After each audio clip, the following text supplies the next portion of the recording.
Welcome, everyone. Without objection, the chair may declare a recess at any time.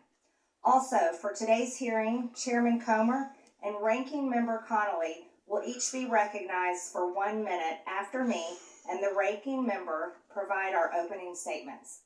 I recognize myself for the purpose of making an opening statement. Good morning. Today we begin the first hearing on the Oversight Subcommittee on Doge. This committee will be laser focused on bringing full transparency to waste, fraud, and abuse within the federal government and presenting the plans to fix the tremendous problems we expose. We as a country are $36 trillion in debt. That is such a stunning amount of money. It's absolutely staggering to even comprehend how we as a people, we as a country, found ourselves here. This is not a Democrat problem. This is not a Republican problem. This is an American problem. To make it clear for everyone, not only are we $36 trillion in debt, but the compounding interest on our debt is also growing out of control. Even if we decided to defund the entire federal government, we cannot escape our debt and the compounding interest owed on our debt, which grows bigger and bigger every year. In 2025, interest payments are projected to be $952 billion, which is more than our entire military budget. In 2026, it will be $1 trillion, and by 2035, $1.8 trillion. Over the next decade, total interest payments are projected to be $13.8 trillion. These interest payments don't serve a single American. They don't build a bridge, a road, provide disaster relief, or fund a single part of the behemoth that is the federal government. These interest payments pay our masters who own our debt, and the American people are in debt slavery to everyone who owns our debt. Our crippling national debt and massively growing interest on our debt will destroy us. Not destroy one political party or the other, it will destroy all of us together. It drives inflation, making life unaffordable for Americans struggling to financially survive. It is crippling small businesses struggling to be successful. Our massively growing debt and interest are the chains and shackles harnessed to every American and their children and every generation to come. But first, let us be brutally honest about how this massive debt came to be in the first place. It came from Congress and from elected presidential administrations. And I believe enslaving our nation in debt is one of the biggest betrayals against the American people by its own elected government.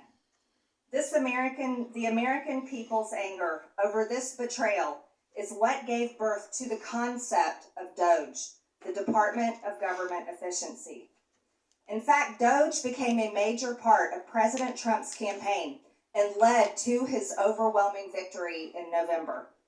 Every day, Americans go to work. They run businesses. They have to earn their paycheck. No one guarantees it. And if they don't do a good job, they get fired. They also have to pay their bills, credit card debts, balance their checkbooks, and scrap and save every penny they can in order to plan for that rainy day and hopefully retirement one day.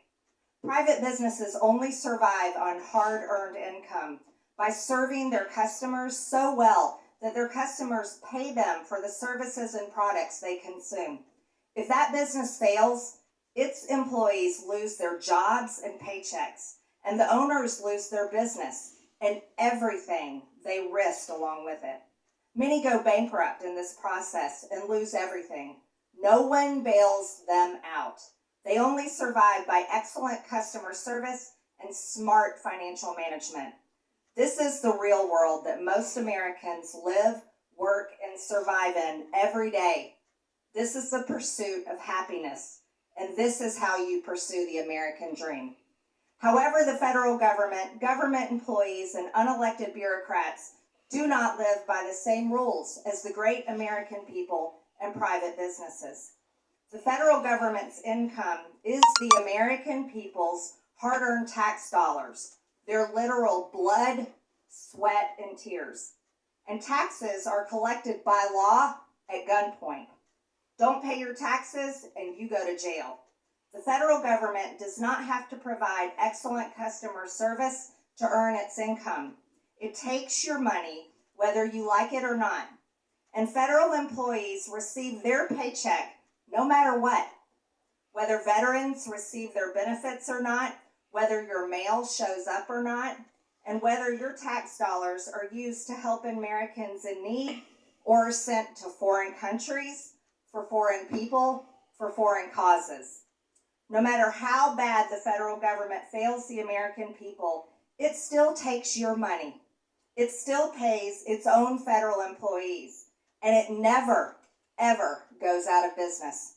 There are no consequences for bad customer service, total failure, and for enslaving the American people against their will in the ever-growing and future all-consuming national debt.